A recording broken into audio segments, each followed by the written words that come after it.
I'm Janae Adams, and this video is for my online community. So if you are new to me, welcome. I am an international speaker and author, and I personally paid off $50,000 of debt in 2 years. So I share my story around the world to colleges as well as corporations about how I did that step by step. So if you're new to me, thank you for watching this video.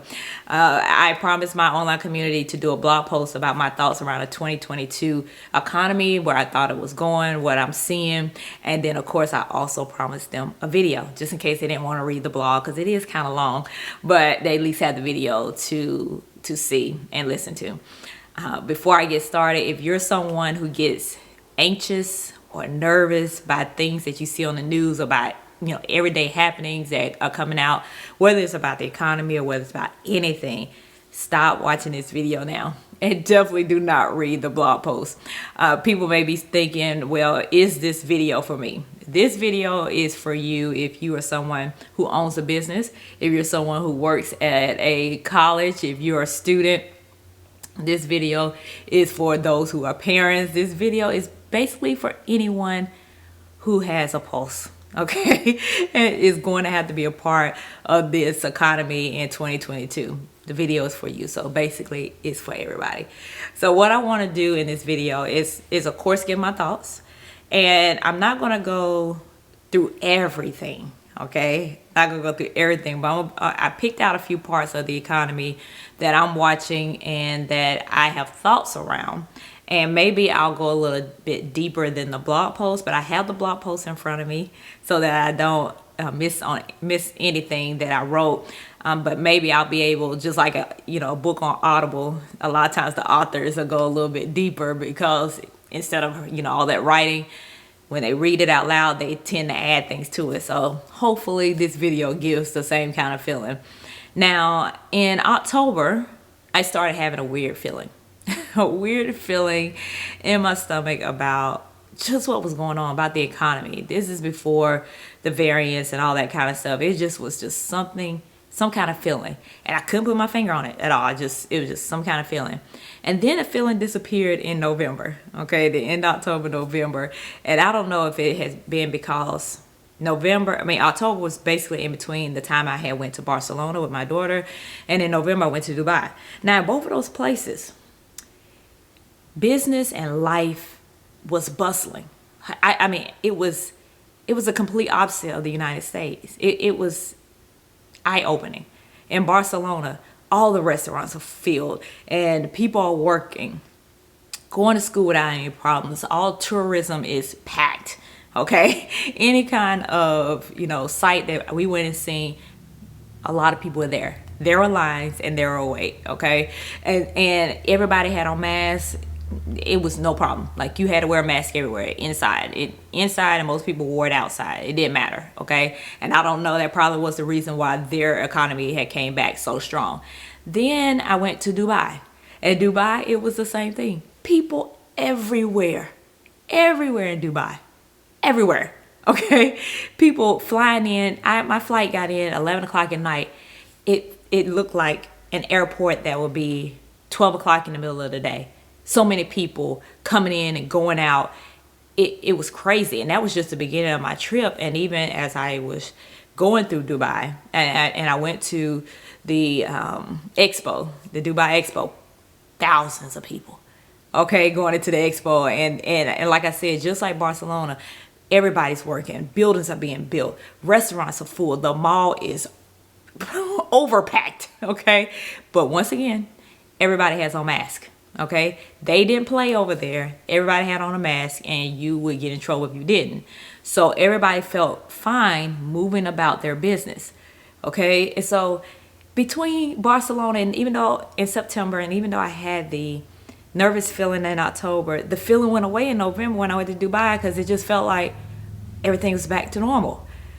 And then, of course, December came around, and December wasn't about Omicron coming and so forth. It was about one announcement that brought that feeling that I've been feeling in October back to me immediately. And it's when President Biden made the announcement that the student loan pause was not going to end on January 31st like it was supposed to. It now is being pushed to May 1st. And everyone else that day, that week probably, was ecstatic, was excited. If they had student loans, they were so glad it was being pushed to May 1st.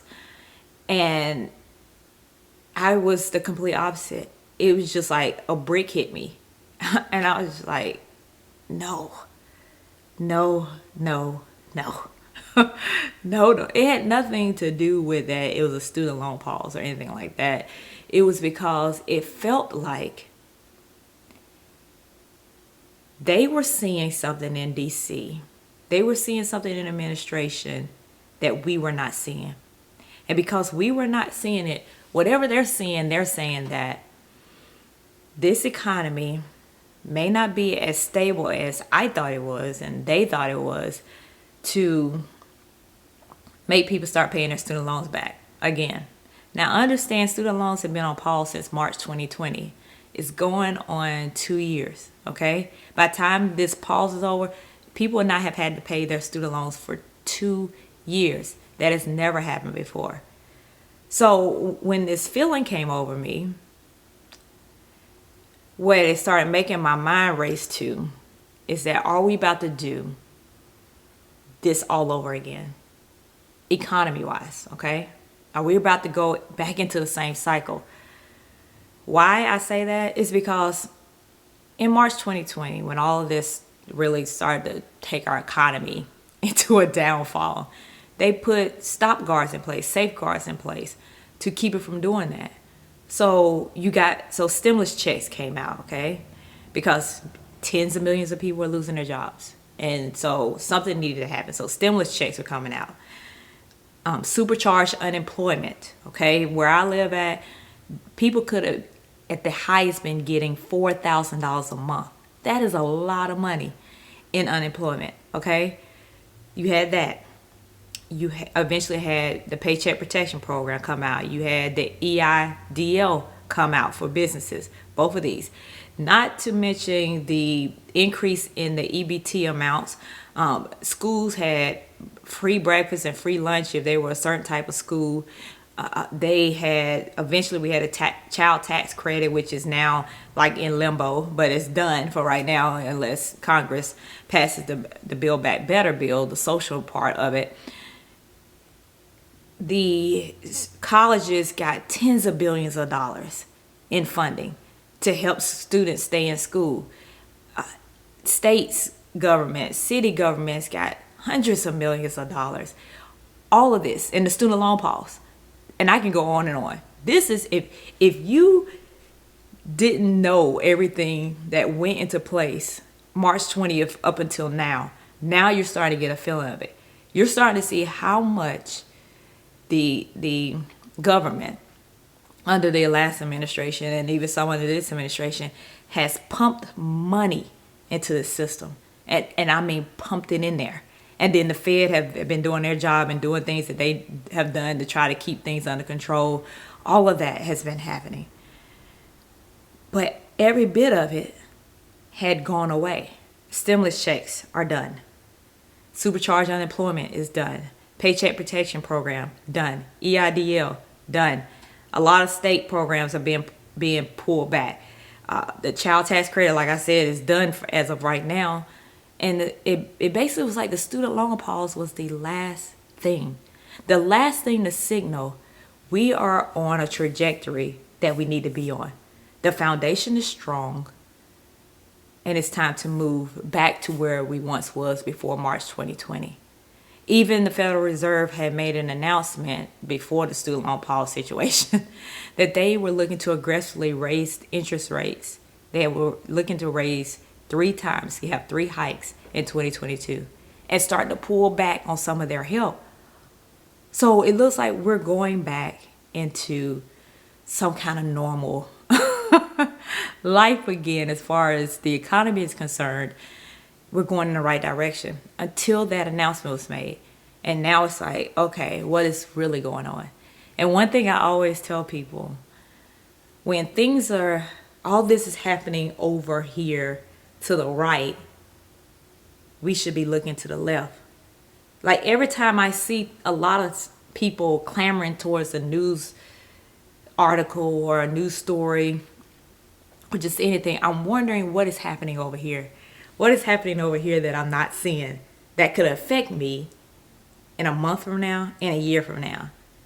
And that's where the whole feeling has come from.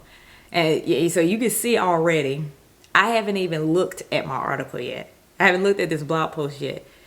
And so, like I said, being able to do a video helps me to go a little bit deeper into what I'm feeling and to help you understand it, through my voice. So now that we've looked back on where we've been the last 2 years and why I had that feeling, you can understand the importance of me going through some of the economy and what I'm seeing. And I hope to be able to give you some strategies and some tips to help you financially navigate weather 2022, 2023, especially those of you who follow me on a consistent basis. So let's get into it. The first thing I want to look at, which touches everybody, is inflation, okay? Inflation touches every single one of us because we have to eat. And so we definitely see it in the grocery store. We don't see it anywhere else. We see it in the grocery store. Now, I am on the side that I think inflation is going to be here for at least the first 6 months of 2022. I don't see it going anywhere, especially not with these infections rising again. And the whole premise of a lot of things that I'm talking about has to why it looks like March 2020, it looks like 2020, because the infections are back. We're back to overflowed hospitals. We're back to sporting events being canceled and postponed, but even worse now than it was before. Schools are not starting back at the beginning of the spring semester, no matter whether they're K through 12 or college.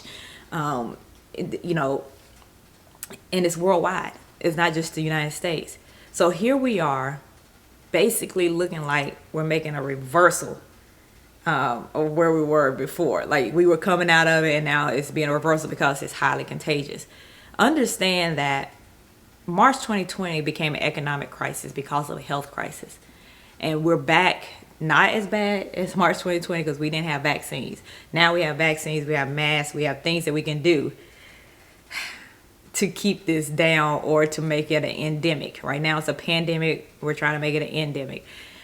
But either way, okay? Now we're back to what's going on before, all right? Thousands of flights are being canceled. All of this, and I mean, one airline, which is a foreign airline, so I'm not going to get this right, Lufthansa, it's how I think it's said, has canceled 33,000 flights. During the holidays, it was 5,000 flights canceled one day. The next day, 3,000 flights canceled another day because the airlines didn't have enough staff because of infections. So that's why I mean that this health crisis that we're in right now could spiral into another economic crisis. So that's why I'm covering it. So back to inflation, we all are feeling it. In the grocery store, that's why I feel it's going to be at least 6 months because of the infections. If they don't get under control, you're still going to have a strain on the supply chain that was actually improving. It was actually getting better. They were getting things out, and here we are again. Because understand that, like in China, they have a COVID zero policy. And so with that COVID zero policy, if one person at a port gets COVID, the port shuts down. And that's why that's one of the reasons why you've seen a shortage in the chips that we need to make cars. And so we don't have enough supply of cars over here, so the car prices are staying high and used car prices are super high.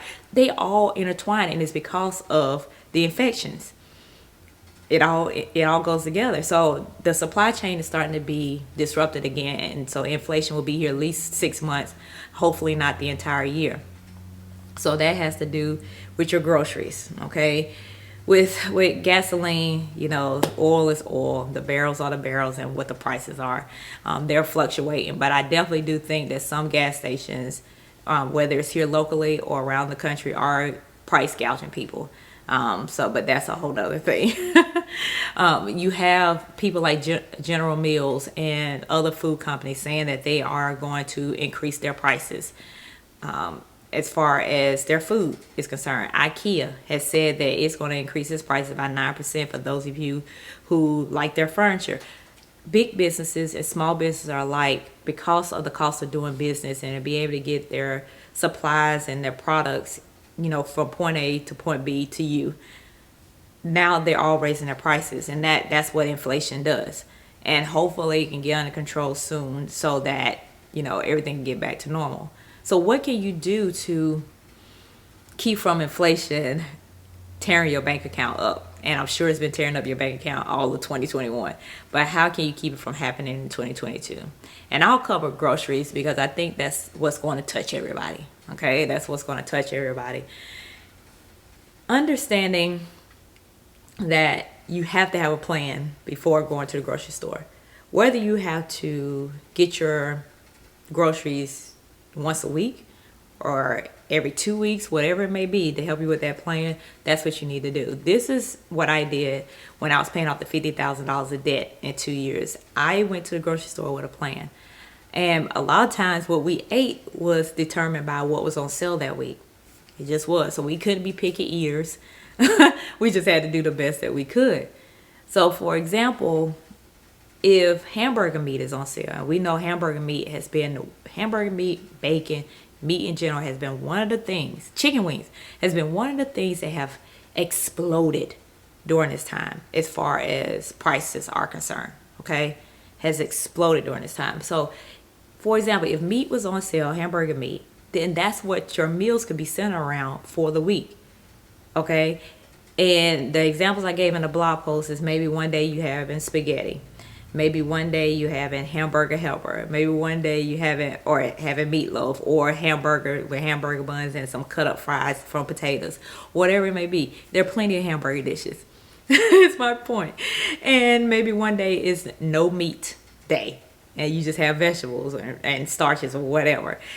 That is a way for you to get around the cost of groceries.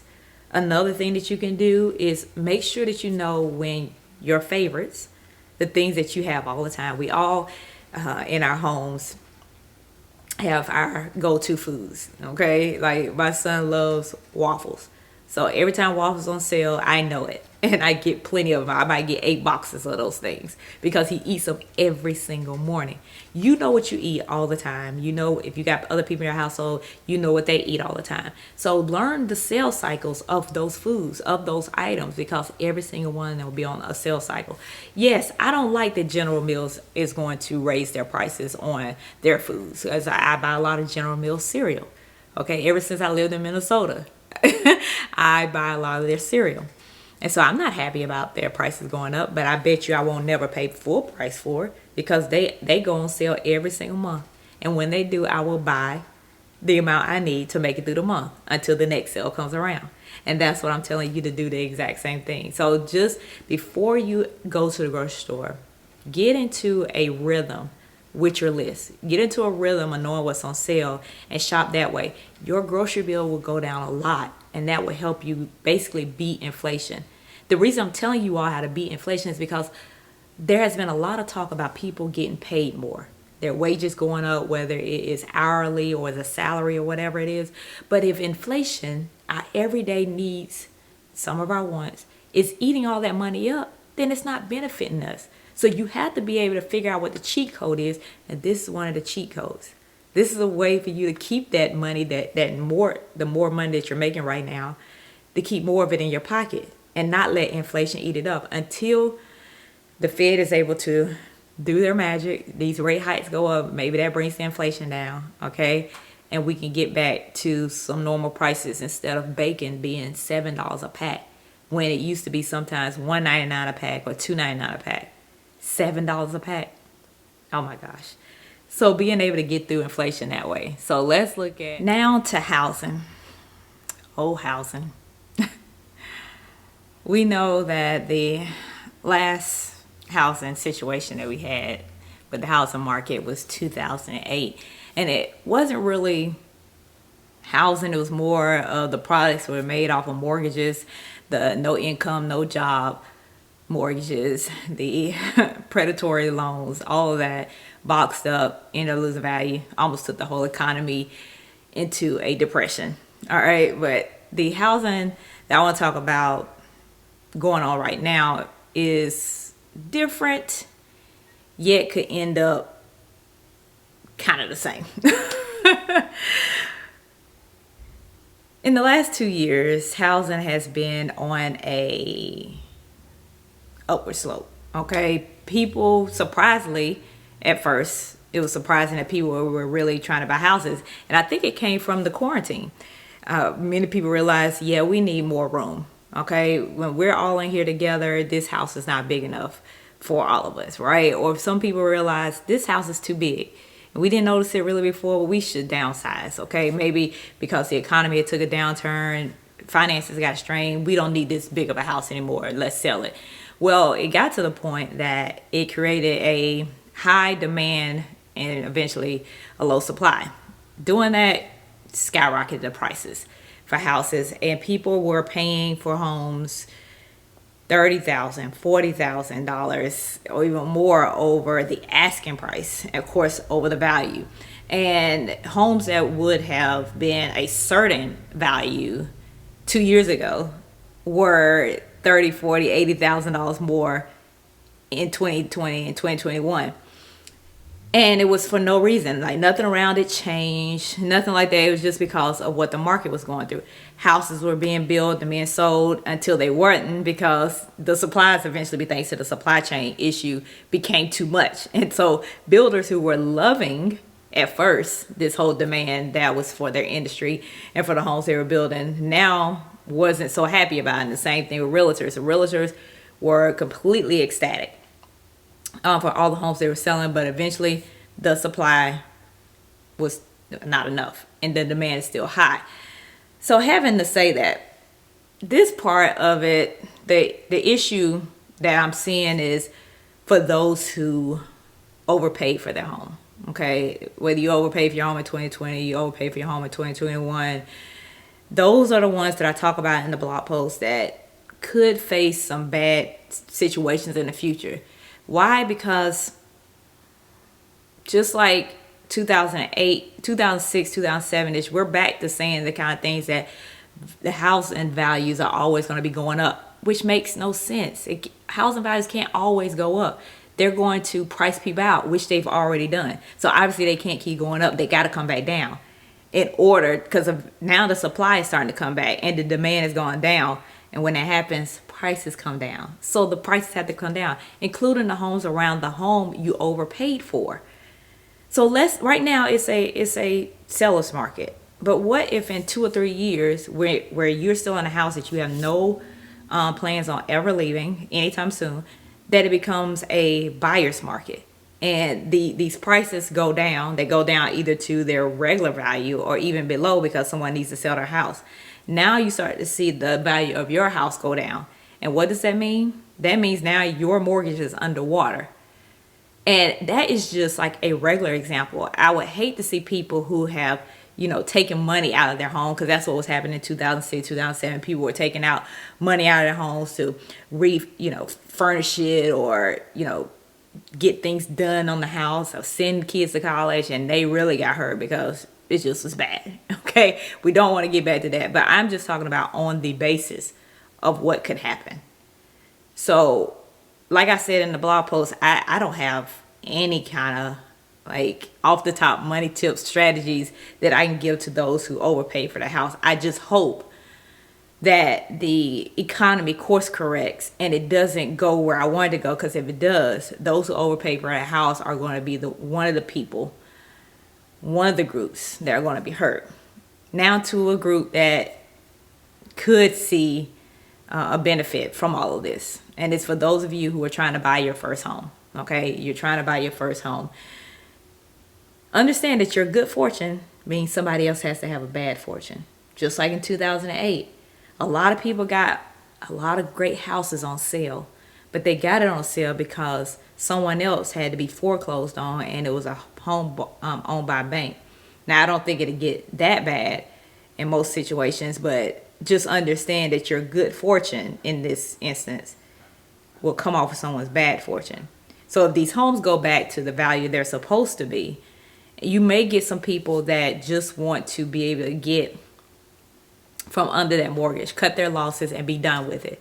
And that's where you can be able to get the opportunity. But you can't get in on those type of opportunities without having money put aside. Yes, the last 2 years you had people coming in with cash offers. You had people coming in paying over prices. What I'm talking about, it won't be like that. It'll be like back to a buyer's market where you're going to be able to get in on some things. But in order to get in some things, you got to start saving your money right now. Okay? If you're looking to buy a house in 2023, 2024, get your down payment saved up. Your down payment, please try to get 20%. Okay? Please try to get 20%. Gone are the days that you come to the table with no money for a house. Okay? That puts you in a bad position. It puts the realtors and the mortgage companies, the banks in really good position, and you in a bad one. When you come with 20% down payment, guess what? That puts you more in control. That gives you more power because you have room to negotiate because you have money. So this is the time for you to really start attacking that down payment, getting that 20% down payment that you need. All right. That is the way you're going to be able to take opportunities from, some bad situations, or at least when the supply really gets back up and we know that the demand is continuing to go down and these prices get back to normal levels. The entire housing market knows that they are pricing people out, and it's only going to be so many buyers before, guess what? There are no more buyers. Okay. And so things are starting to course correct in the housing market, and you want to make sure that you have your money, your down payment ready when it does that. Okay. So now let's look at education. All right. Let's look at education. For those of you who have been following me for a while, you know that I speak all over the country to middle school students, high school students, and college students, okay, especially a lot of college students, about how to pay the $50,000 of debt off in 2 years. My whole goal is just to help them win with their money. That's it. To be able to navigate their financial world, their own personal financial world, and to do it in a way that they understand. Okay, I'm not talking above their heads. I'm not talking at them. I'm talking to them. I'm sharing my life experiences that are a lot of times shared life experiences that they are having currently while they're in school, so that they can navigate them and build a stronger financial foundation. And so this part of the blog post, I went a little deeper because it's important to me. And what I started off with is looking at, I talked about it at the beginning of the video. It just felt like we're repeating 2 years over again. Like we're starting back at the beginning with everything that's going on. And the same thing in education. We're back, but actually like in a weird, different place now. In March 2020, and that year, what was done is that everybody came home. It didn't matter you kindergarten or a grad student. You went home and you got on the computer and everybody was virtual. Now they're in this weird spot because we have vaccines, because we have masking, we have other things that are put in place. We've been back to school. Kids have been back to school. Students have been back to college. Like we've been back. And so now they're in a weird place of trying to just maintain and, keep outbreaks from happening. Well, outbreaks are happening because of the holidays, right? And so you have staffing shortages, which means there are schools not opening. I mean, the whole Chicago district has been out all week because teachers refuse to go back to the classroom because safety guards are not in place to control Omicron, right? And then colleges have pushed back a few weeks of students coming back on campus because they want them to get rid of whatever they have before they come back on that campus and potentially cause an outbreak that'll end up costing their colleges money to be able to send those students back home like they had to in March 2020. You had students that were international students that could not get home. You had students that were across the country that couldn't get home. And now that costs those institutions money. A lot of times these institutions have that money. And like I said before, the government has pulled back their funding. I don't know if they're going to give tens of billions of dollars to colleges again in order to make sure that they have what they need to keep students in school. So that's what I want you all to think about in the first place. That's what I mean by we're back in the same predicament we were in March 2020 when it comes to education. Now, when we look at the different opportunities. And what I went through in the blog post, I looked at colleges. Okay, I speak at colleges the most, and they were the ones that just got as much help as all these school systems throughout the state, through K through 12, and even private institutions. And with colleges, they got almost like $80 billion, okay, to be able to function and get COVID protocols in place, safety protocols in place. They got a lot of money. That money is not going to be there after this year. In fact, the funds that they have now, they had a year to spend it, and that year is almost up. So those tens of millions of dollars that institutions receive is gone, okay? It's basically gone. But now you still have the outbreaks and potential outbreaks that can be on campus. So instead of just talking about the health crisis for students, one thing I talked about in the blog post, I said to higher ed institutions, now that you've seen your vulnerability in your finances, how you operate, what are you going to do if this happens all over again, but you don't have the government help this time? Because I think if it goes back to where it was, the government, if they have to help, it's definitely going to be K through 12. To them, it's probably going to be pushing it to help higher ed institutions once again. So just if you're somebody who works for a college, you work for a community college, you work for a 4-year, just understand that. I don't care where you work in the whole in the whole system within the college. Just know that for yourself at least. And because of that, institutions right now, whether you're watching this video or not, right now have to realize that that was a hole. There was a hole there, and in our foundation, and the pandemic exposed it. Okay, you had students dropping out, weren't going to be able to come back because of finances, so that funding from the government helped plug that hole. And then you realize that you really didn't have things in place. Not every college, but a lot of colleges didn't have a virtual learning space that could take on an entire campus. So now you have all of that. Can you maintain it if all of this happens again, outbreaks and what happened in 2020? Can you sustain the same level without government intervention? That's what you need to ask yourself. Also, more importantly, what I care about the most, are you able to keep students from slipping between the cracks? I'm sure you all know that the number one cause of students dropping out of college is because of money, period. Many students can do the work, but it's money that keeps them from staying in all 2 years, all 4 years. Because you may be thinking, okay, yeah, they can't handle the work, but you're not seeing that they worked 30 hours this week and can't even stay awake to even study the different subjects that they have in college, and that's why they're dropping out. It's always money comes first. That ends up affecting everything else. And so what do you have in place going forward to make sure that they don't slip through the cracks if anything happens? So some of the things that I shared in the blog post around this, in addition to making sure enrollment gets back up to where it needs to be and more, according to, I believe it was Higher Ed Drive, and they said it's a 3.5% decrease in enrollment from the previous year. So one thing the institutions are going to have to really focus on is getting their enrollment back to at least normal, and then accelerating it, okay, to be able to financially survive something that happens again. And then next, of course, is how can you get the financial stress off your students? So a couple ideas that I shared in the blog post: fundraising money so that the institution always has emergency grant funds available for the students that are in need. When the government put out money for emergency grant funds, I can't tell you how many institutions, how many students were telling me, it just came out and now the money's gone. Because that's how many students around the country, college students, are in need. And you don't know it, because why would they come and tell you? Like, a lot of students are embarrassed that they don't have the money, and they've really never had the money in the first place, but they don't want to be able to tell somebody that unless it really gets bad. So just to let you know, there are plenty of students on your campus that are in need, financial need.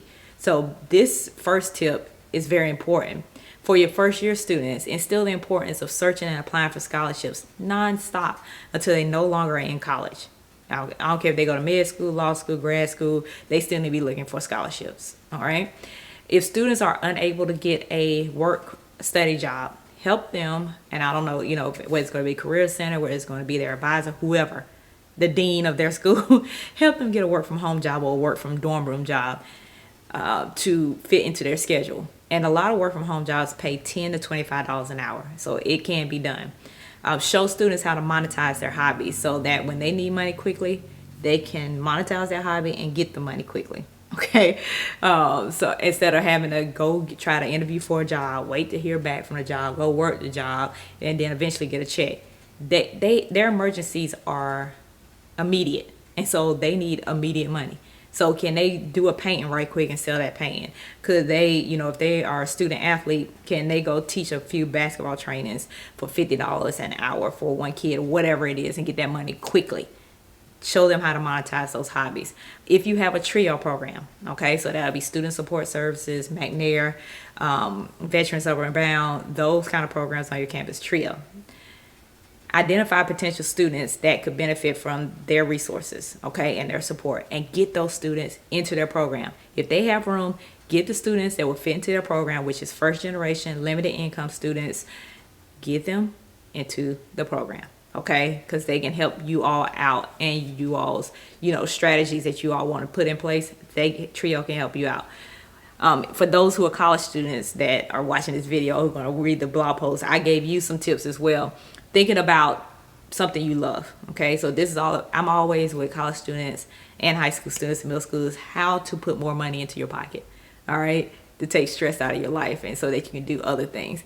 So my first tip was to find something that you love and how to make money off of it, all right?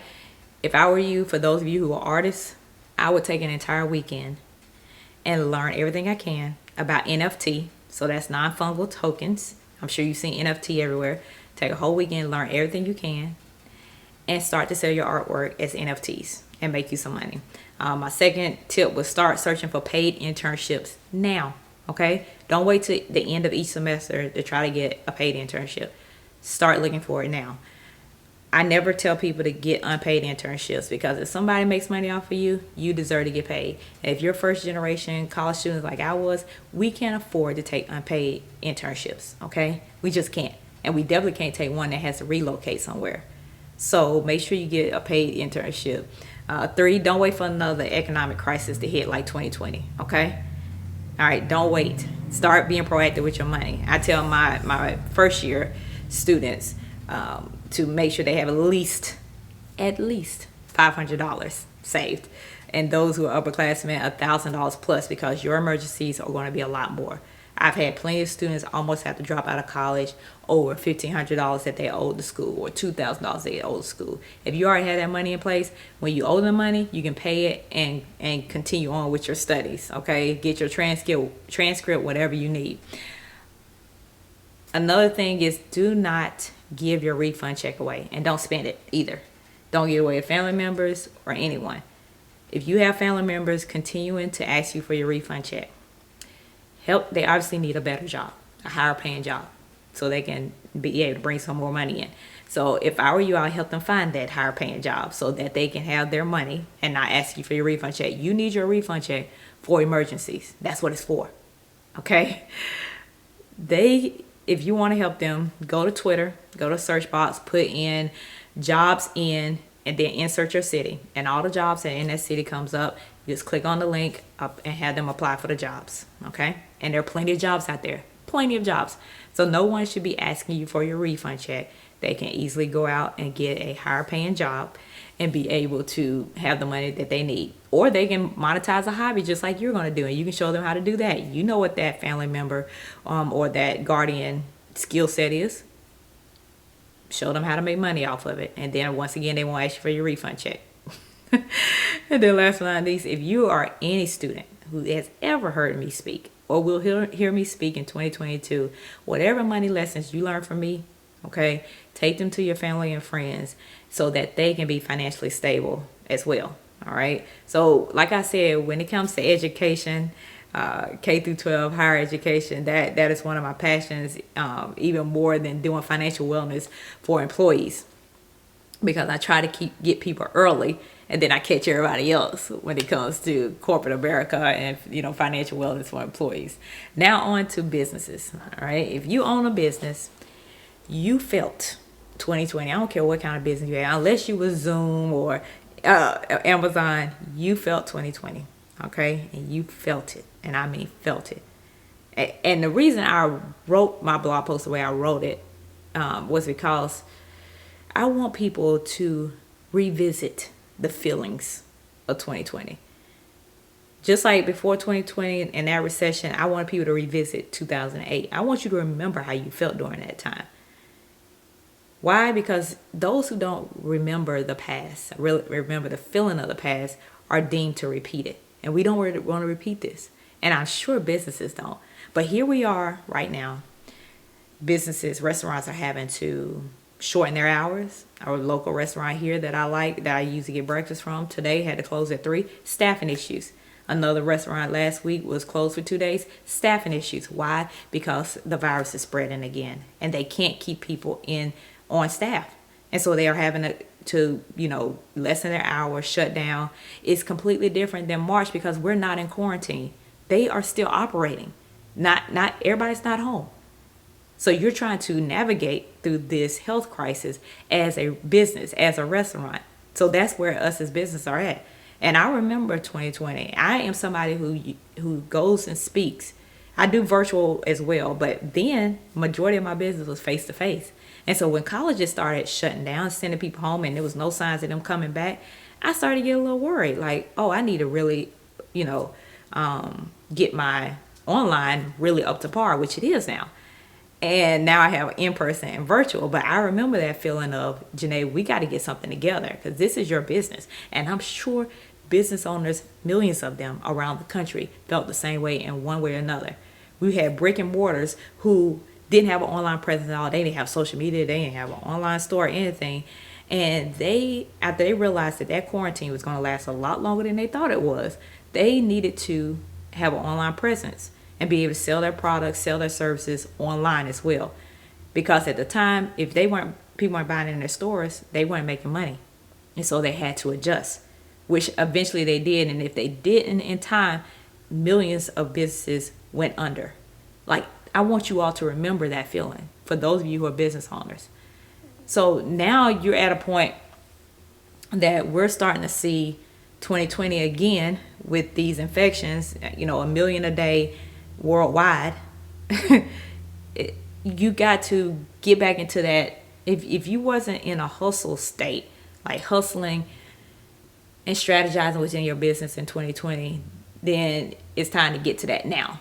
And for those of you who were like me, like I was going hard, I'm back to that now. Like it's no resting, it's no relaxation at all. No, it's 2020 again in my head. Okay, it's 2020 again in my head. And so looking into your business, it's time to strategize. And some tips that I shared on here is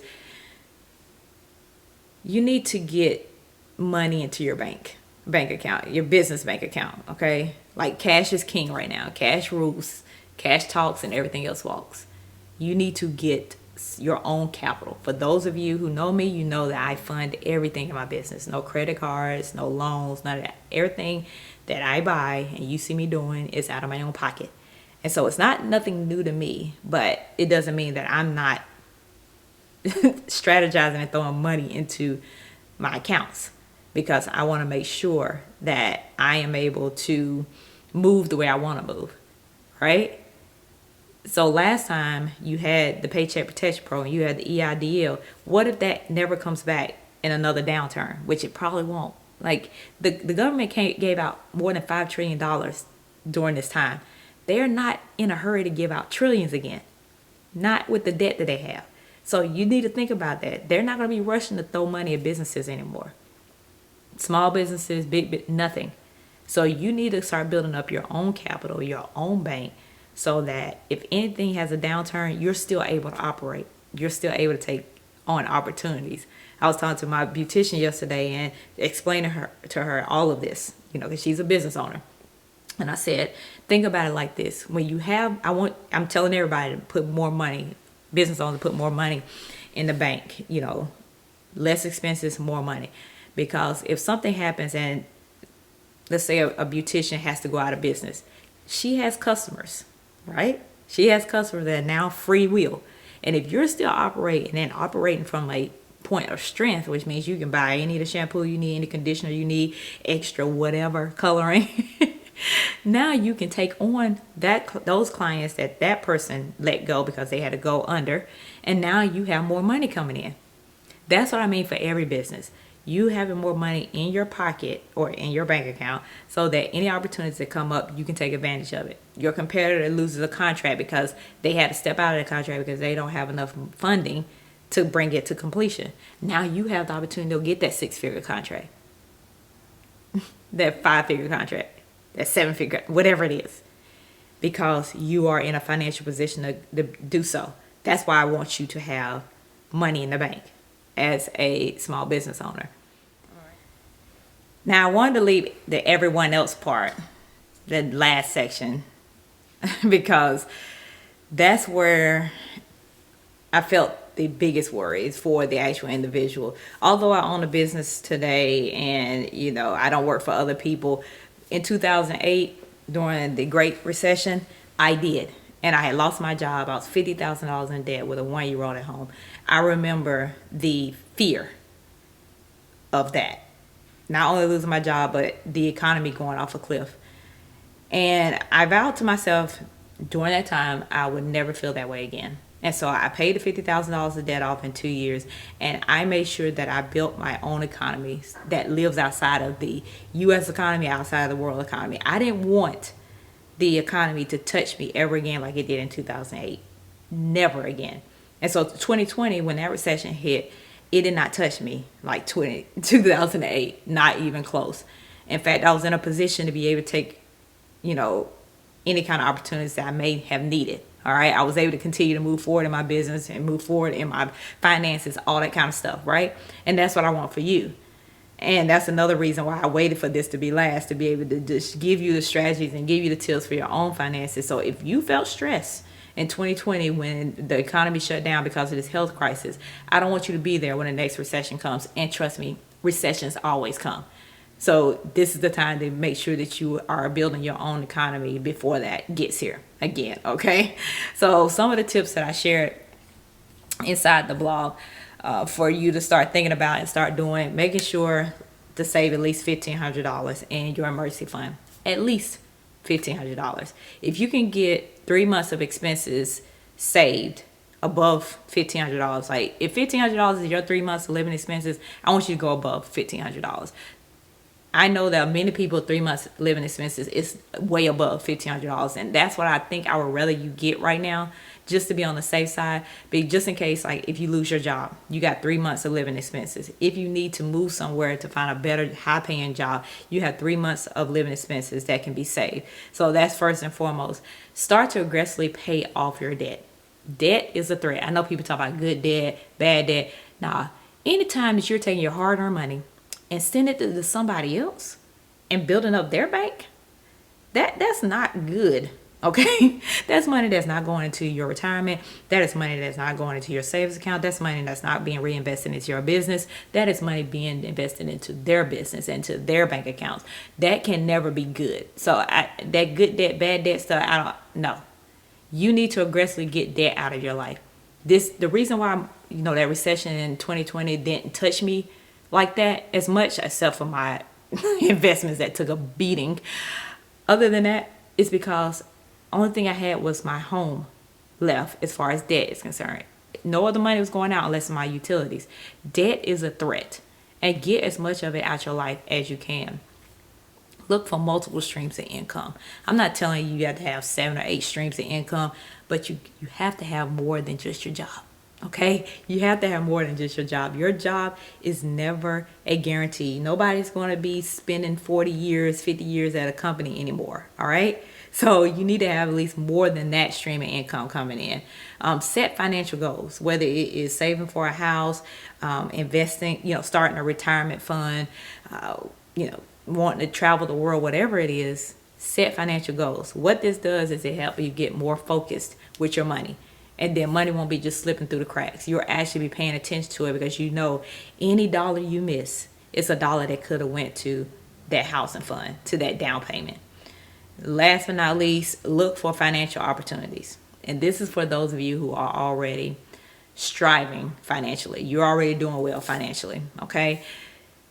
If the economy, and even if the economy doesn't go, into a recession again anytime soon, it will go into a recession again. You will have the money, you will have the cash to take advantage of opportunities, okay? Those opportunities could be as simple as flight tickets going back down to those ridiculous levels they were in 2020. All right. Like the flight I had got to St. Thomas Virgin Islands for $68. Those kind of flights. That's an opportunity. It's not like you have to have money to go buy a, apartment building or anything like that. Our opportunity could be as simple as a flight to somewhere you want to go, a discounted flight. But you have to have the money to be able to do that. So for those of you who are already, financially set for the most part, set money aside to be able to take advantage of opportunities that may come. All right. So those are the tips that I gave up in my blog post across all those sectors, talking about inflation, talking about business, talking about education, talking about the individual itself. And I could have went on and on and on. Okay, on and on and on. But I didn't want it to be too long, just how long this video has been. But the basis of it is that you need to build up your treasure chest. You need to put money in the bank. You need to be your own bank, build up your own economy that sits outside of the U.S. economy, sits outside of your country's economy, sits outside of the world's economy. Your own economy that you can insulate yourself inside of so that no recession, no Great Recession, no depression can touch. That's what this video is about. That's what this blog post is about.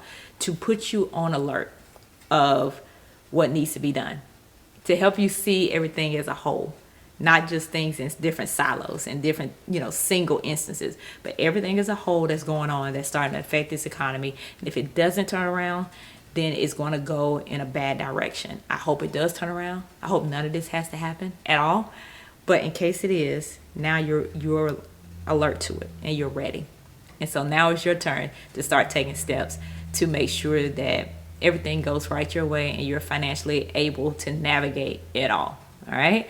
So once again, I am Janae Adams. I am the owner of Debt Sucks University. So you can find my information at debtsucksuniversity.com. And if I see you on a stage this year, whether it's an in-person stage or a virtual stage, I look forward to sharing my story of how I paid off the $50,000 of debt in 2 years and just sharing even deeper money strategies than I did here to really help you take control of your money. So thank you for watching this video. Thank you if you read the blog post as well. And I will see you all either in person or, of course, online.